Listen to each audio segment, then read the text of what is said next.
එහෙනම් ඒ මුව මණ්ඩලෙන් පිට වෙන වචනේ මොකද්ද? මුව මණ්ඩලේ තියෙන මේ මහ පුරුෂ ලක්ෂණ රසග්ග සග්ගී බුදුරජාණන් වහන්සේගේ මුව මණ්ඩලය ඇතුලේ රසනහර තියෙනවා. ඒ රස අට මං ඉස්සෙල්ලා කියලා විස්තර කරන්න.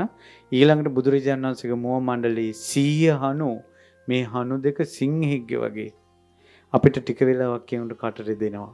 බුදුරජාණන් වහන්සේ කල්පයක් බණ කියවුවත් බුදුරජාණන් වහන්සේගේ මුව මණ්ඩල රිදෙන්නේ නැහැ. 100 හනු චත්තාලිස දන්තෝ බුදුරජාණන් වහන්සේගේ මුව මණ්ඩලයේ දන්ත ධාතුන් වහන්සේලා කීනමක් වැඩ ඉන්නවද? 49. සමදන්තෝ හැම දතක්ම එක ගානට තියෙන්නේ. අපේ ඉස්සරහ පොරෝ දත් දෙකක් තියෙනවා. ඊට පස්සේ පුංචි වෙවි ගිහිල්ලා අගට යනකොට ආයෙ ලොකු වෙනවා. බුදුරජාණන් වහන්සේගේ දත් 40ම එක වගේ. සමදන්තෝ අවිරල දන්තෝ දත් අතර හිදසක් නැහැ. කිස් ගහක තරම්වත් හිදසක් නැහැ.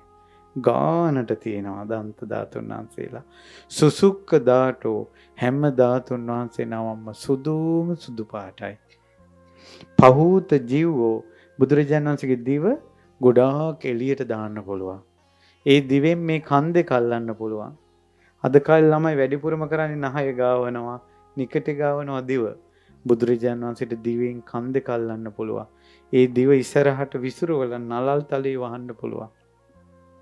පහූත ජීවෝ බ්‍රහ්මස්වරෝ බුදුරජාණන් වහන්සේගේ ස්වරය බ්‍රහ්මස්වරය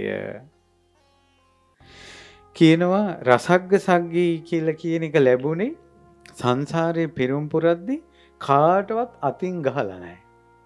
මනුස්ස ජීවිතය ගත කරද්දී පොළු වලින් දඬු වලින් ආවියාවිද වලින් තරවටු කළා නැහැ.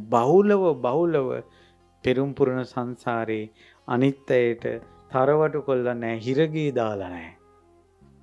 කූඩු කළා නැහැ. අන්න ඒ පිම්බලයට ලැබුණා කියනවා රසග්ග සග්ගී. එයින් බුදුරජාන් වහන්සේට ඒ පිම්බලයට හොඳට ආහාර දිරවනවා.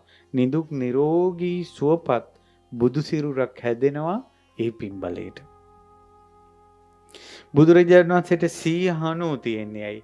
ඇයි මුව මණ්ඩල රිදෙන්නේ නැත්තේ? සිංහෙක් වගේ හනු තියෙන්නේ ඇයි? පෙරම් පුරන සංසාරේ මනුස්ස ජීවිතය ගත කරද්දී සම්පප්පලාප කියලා නැහැ. ඔහි වල්පල් කතා කරගෙන ඉඳලා නැහැ. අපේ ජීවිතේ වැඩිපුරම තියෙන්නේ මොනවද කියලා බලන්න. අපිට මේ හක්කවල් තියෙනවා පුදුමයි. කතා කරන ඒවට බුදුරජාණන් වහන්සේට 100 හනු.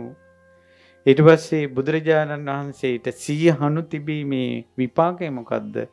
කාටවත් බුදුරජාණන් වහන්සේව රාගෙන් අවුස්සලා පන්නන්න බෑ. ද්වේෂයෙන් අවුස්සලා නිරපන්න බෑ. මෝහයෙන් අවුස්සලා නිරපන්න බෑ. කෙලෙස් අවුස්සන්න බෑ ඇතුලේ. ඊට පස්සේ බුදුරජාණන් වහන්සේට තියෙනවා චත්තාලිස දන්ත දත් 40ක්. උඩු ඇන්දේ දත් 20යි, යටි ඇන්දේ දත් 20යි. අවිවර දන්තෝ දත් අතර හිදස් නැහැ. ඔන්න ඔය මහා පුරුෂ ලක්ෂණ දෙක ලැබුණේ සංසාරේ කේලම් කියලා නැහැ. කවදාවත් පිරිස් බෙදලා නැහැ.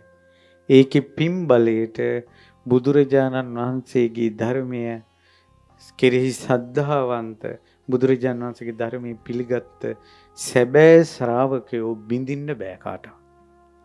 දැන් රහතන් වහන්සේලාව කොටවන්න පුළුවන්ද කාටවත්? මාර්ගඵලලාභින් කොටවන්න පුළුවන්ද? බුදුරජාණන් වහන්සේගේ සැබෑ ශ්‍රාවක රහතන් වහන්සේලා පක්ෂ වලට බෙදවන්න පුළුවන්ද? බෑ.